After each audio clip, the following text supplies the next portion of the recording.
You're listening to Heroes in the Moment. What's up, heroes? I'm Michael. And I'm Nathan. And today we're breaking down the Venom The Last Dance final trailer. I'm not going to lie, Michael. It looks good. I know, and it's kind of hard to say that. Well, I think did we say that about the previous two?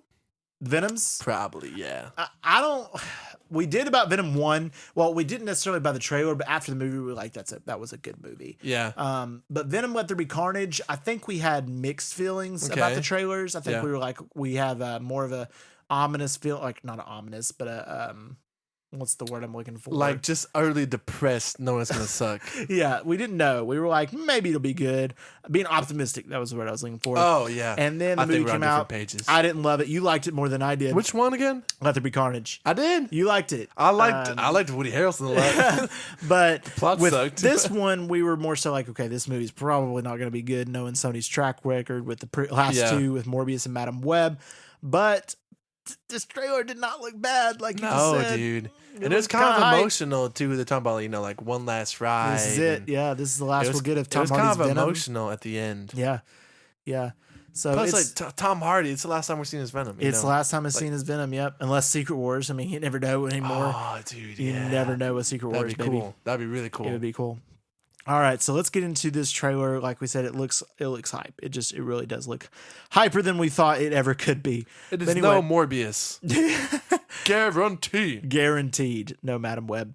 All right, so this movie starts off with we got an airplane and we got Tom Hardy holding on as Eddie and Venom for dear life and fighting against this Griever looking, I think of Maze Runner, Griever looking. Yeah.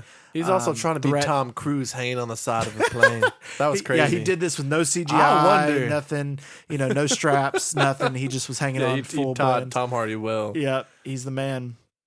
Anyway. A Griever, you say? It looks like a Griever from, have you ever seen Maze Runner? I haven't. Anyway, Maze Runner, those Maze Runner people out there, you know exactly what I'm talking about. It looks just like a Griever. Dude, I would not survive. No, would never survive the Maze Runner or any of those types of things. I need to watch them. Do you know what they're on? Maze Runner? Yeah. I don't know if it's on anything. Okay. I have the book.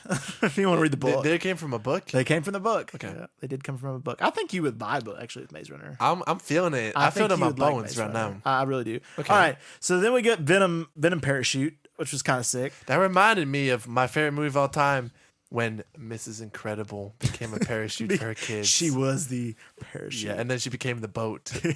Dog, that scene was true. Yeah. True cinema. Oh, I man. love that movie. Fire. Anyway, we that's see. Cool. So the stakes and basically is there's a world-ending threat occurring. You have all of these monsters coming from this world where Venom was created, with the villain overall, the creator being behind this. We find out, and we getting Knull in live action, which you said played by Norman Reedus. Is that correct? I saw a rumor saying that it was Norman Reedus. I don't know who's playing, but that'd be First awesome. of all, that'd be fire. That'd be a fire pick. I could see Norman Reedus playing. Oh, him. I could easily too. But Knull. So those of you that don't know who Knull is, he's the creator of Venom and Carnage and other symbiote people. But he's also he's mostly associated with them, but he's a celestial killing threat. Like he's a Thanos level, even higher tier villain. He's a very huge powerful. Villain. He's very powerful. He's mostly powerful from his sword that he has. He has a lot of people thought that Gore's sword in what was it, Love and Thunder was his sword, but I don't think that was the case. But he has the All Black, which was his sword made out of symbiotes, and that's so cool. It's a very powerful sword that can cut through and do almost anything. So that's Knull. It was getting his live action debut in Venom: The Last Dance. Why does he create these symbiotes? And what's his origin story? Do you know? I'm not really familiar. I don't know either. Aside from the only thing I know is just a few things that we've seen from him in comics associated with Venom and Carnage, and that he's a celestial killer. He's very powerful. He's done this, but I don't really know his origin personally. So maybe some people can enlighten us more about Knull's origin and things of that nature. But from what I've heard, he's a threat. And from what I've heard also is it breaks into a controversy because a lot of people are like, you're wasting Knull on a third Venom trilogy movie when he could potentially be an Avengers level threat movie. But I'm also like, well, if he's mostly associated with Venom as a character, it kind of makes sense for him to be the final villain of the trilogy for Venom. Also, you got to give props to Sony in this regard, which is something you won't hear me say often. But the fact that they had this planned out the entire time, looking back at the first and the second one, I mean, they never name dropped him, but that was a recurring theme. It was these symbiotes fleeing from him, trying to get away, or working for him to get back Venom. Right. And it's all led to this moment. Which all led to it. How weird is that, man? Like watching Venom in the second one, you wouldn't think that there was an overarching you wouldn't think there was a big connection to a third trilogy, built to, right? But also, it's also that kind of demeanor that you're like another world-ending threat. Is just very repetitive, especially if Venom's going to be the only one facing this threat. Exactly. So how's that going to pan? Especially when the movie seems to, be a little comedic, right? Tend to be a little on that side. So right. Like, are they going to make Knull comedic? I hope not. But nah, there's no way. They could. They could easily make like Knull show up and be like, Venom, I've heard you've been busy. You've been a naughty boy. Exactly. Like I could see it. I could really see it. I mean, dude, the way they introduced him in the trailer was so dark, so ominous, so cool. That was so like cool, you just see his hair drooping down, him in his throne, and like other symbiotes around him. You think there's a possibility that they don't defeat him and he shows up later in a Marvel project? I honestly doubt it. I would love that, and that's how it should be. Like, how do you defeat a god with exactly. That's but to be honest, I feel like this could be another Kang Ant-Man situation where he gets defeated by a bunch of ants or something like that. All the symbiotes come together. Now it's Symbiote, the symbiote master. They all symbiote him. So I will never get over how mad I was when a bunch of ants defeated Kang. Yeah. I'm like, you told me this is the guy who's going to conquer the galaxy? Stupid. It's a bunch of ants. Yeah. Like I could step on them. Easily. They're done. Yeah. But anyway, the trailer continues as we see you're getting kind of two perspectives. One, Venom being a fugitive-like character, both on the run from Knull and his super symbiotes, and then also on the run from scientists and the military who are trying to figure out and solve these different symbiote things, along with toxin and those kind of things. That's a good plot. It ties it into reality a little more. Yeah, it does. It has that reality with Chadwick Ejdu or whatever who plays Mordo. Coming in and playing that side. But he's not Mordo in this universe. Not Mordo. Confusing. Anyway, and then we get... I do like the aspect of Eddie Brock. He's on the run. He's alone. He's running from both these perspectives, fighting these different things. I think that's a cool element. And then throwing in that weird Las Vegas plot... I'm interested to see what that's all about. Yeah. Because he goes to LA. It. I'm assuming the symbiotes are there trying to hunt him down or something. I don't know. Yeah. But it's a cool thing. And honestly, this movie kind of, to be honest, gives me kind of Transformers Dark of the Moon vibes. The third one. Yeah. Kind of like this, all powerful threat is coming in and it's going to lay chaos to whatever is kind of in their threat. Mm-hmm. And then you have these guys coming together to solve it and defeat it. Yeah. I can also see that. I just have a hard time seeing who's going to band with, Tom Hardy, his character in Venom to stop this threat. Yeah. Which other characters have they even introduced in this trilogy that would... Everyone's dead. Mrs. Chan or whatever her name is. That's really... No, like you think about Venomize options, her. That'd be her, right? Carnage is dead? I don't know if Carnage is dead. I can't remember, to be honest. Exactly, so... It's forgettable. That would be maybe a cool team up. But... Carnage and Venom coming together to defeat Knull. Was he working for Knull in the second one? No, he was because remember he merged with Cletus Cassidy, who was insane. That's right. So I'm gonna Google that real quick because that would be a cool theory if like Carnage and Venom, allied together to defeat the bigger threat of Knull. That'd be super cool. It's gotta think like. I don't think in any circumstance, someone like Sony would have a character as big as Carnage and then like have him be a surprise, in the movie. But I feel like that would make more sense. Dang it! Yes, he does die. He dies. He did die in Venom Once Upon Carnage. I mean, like first, that's dumb too, obviously. Yeah. But also, man, I saw this thing on Twitter and I didn't get it at the time, but they're like. These people were mad about Marvel, killing off Gore the God Butcher because they're like, he's the only tie they have to Knull, like with the sword and stuff like you were saying. And they're just mad, that Marvel killed him off in that movie in that fashion. That's it. And then I Googled it and it says the only person who's defeated Knull in comics was a Silver Surfer. So what? So we'll see. How is Venom going to stand a chance? That's what I'm saying, man. I mean, I see what the people are saying about, why is this, a villain after a trilogy, a subpar trilogy. Oh, yeah, very subpar. All right, then we get a little aspect of kind of the vibes that, Eddie and Venom may not make it out of this alive. They are facing this unknown threat and are going to have to come to terms with it being their last dance, so to speak. Yeah. I just can't wait for the part of the movie where where Eddie or Venom tells, Eddie just goes, "Hey, are you ready for one last dance?" And they look at the camera and they're like wink, and then they continue. And then like the Chicago Bulls like music starts playing. Yeah. I think what about this, Michael? What about this whole plot with the military chasing them down, wanting to maybe replicate Venom, use it for the army? What if they're at odds, right?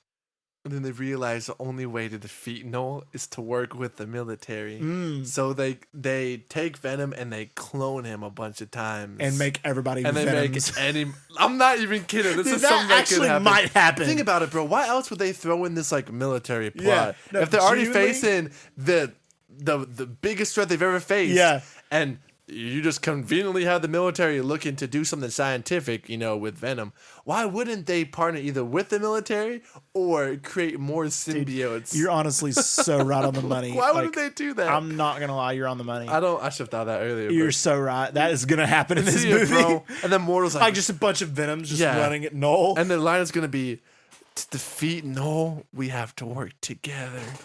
That's gonna be one last time. One last time. Like, we never more worked like together. A last dance, if you know what I mean. More like a last. It's like dance. Those memes that you see like on videos. It's like one Kung Fu Panda versus 1,000 chickens. I love those videos. Yeah, this I love those videos. It's like how many like Venoms Jesus does it take? Christ versus like 1,000 Kung Fu Pandas.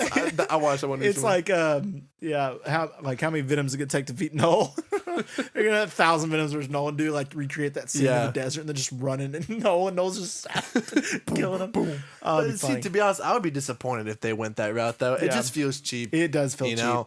I mean, if you knew the whole time during this trilogy you're gonna have this guy be your main bad guy, you would introduce a lot more characters throughout the movies, to aid your protagonists and not kill off Carnage, and not kill off literally like the biggest character yet in the trilogy. So.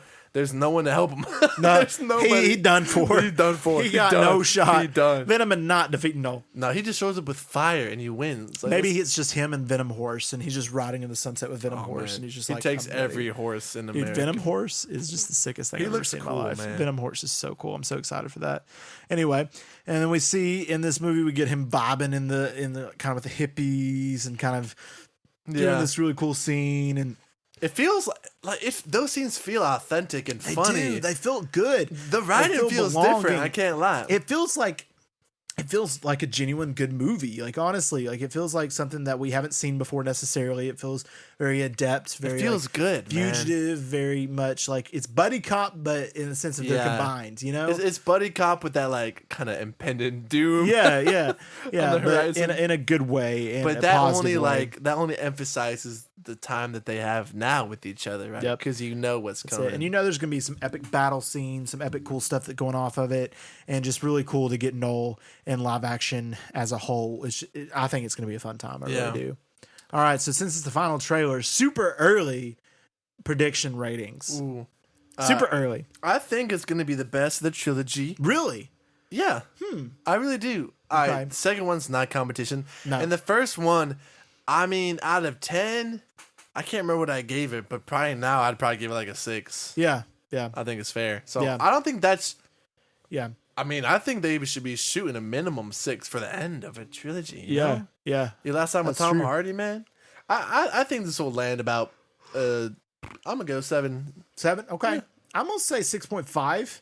I think I gave the original Venom a 7 when I first rated it way back when, but it could have gone down too by now. I don't think it's aged super well. Not well, but it's still good. But I really don't think it'll be as good as the first Venom. I mean, I could be wrong. I could be blown away. I hope so, but I don't think it'll be as good as the first Venom. Yeah, I don't. So I'm gonna say 6.5 for now. Yeah. But who knows? I could be surprised. It could be like Sony. Wow, where was this in the last couple of years? I know. But I doubt it. I know. I just don't think that they're gonna be able to pull off this Knull thing very well. Even though the trailer was good and gets me hype and gets us hype, I don't know if they'll be able to accomplish it. I gotta wait till we see the movie. Really, with this series, because I feel like we've made this mistake. We have made this mistake with Morbius. We've got to wait. We got to wait for the movie. This looks kind of good, right? And then the reviews came out. Well, Morbius was kind of before we were like associated with something that was bad, because we had Venom and we got Let There Be Carnage. Let There Be Carnage was bad, but then we were like, that's a one thing. Yeah, exactly. And then Morbius came out and we're like, okay. And then Madam Web came out and we're like, and then Craven's gonna come out and we're gonna like, and then this movie. No, we're walking out of the theater. Craven's gonna be the worst. I wouldn't be surprised. No, Madam Web's gonna be the worst. There's no shot. Really? I mean, the fact that Aaron Taylor Johnson's in it does look bad. Yeah, but you had Dakota Johnson and Sydney Sweeney. That's true. But you had people who were talking and didn't even match their lips. So I mean, that is terrible. I've never seen that in any movie. I don't think anything's going to be Madam Web, if I'm being honest. I think that may be the worst movie I've ever seen, to be honest. That is a bad movie. As Letterboxd would imply. That's a bad movie. But regardless, I think the best part about this movie would just be that those emotional scenes, between Eddie and Venom. I think it's gonna hit home, to be honest. I hope so. And I don't really really super love either character, but low key, I was just getting emotional watching the end half of the trailer. Right? Yeah. So I agree. I think it'll be good. I agree. I hope so.